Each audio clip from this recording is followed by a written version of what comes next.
I can tell you what the latest is. They just used a couple of plows to put up a defensive stand, and now the fire has broken through, and firefighters are battling flames reaching up to about 20 feet in height right now, and the wind is picking up.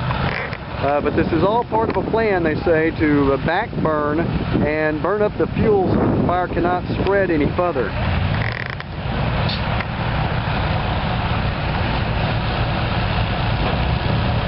I have not heard of any injuries here. They've kept a close eye on this thing. They've let the Forest Service get in there, put the plow lines in, and the fire department has been on the standby basically to start attacking this thing with water. When it came through this wooded area, it has now come through this wooded area, and they are trying to put a stop on it here before it endangers any structures.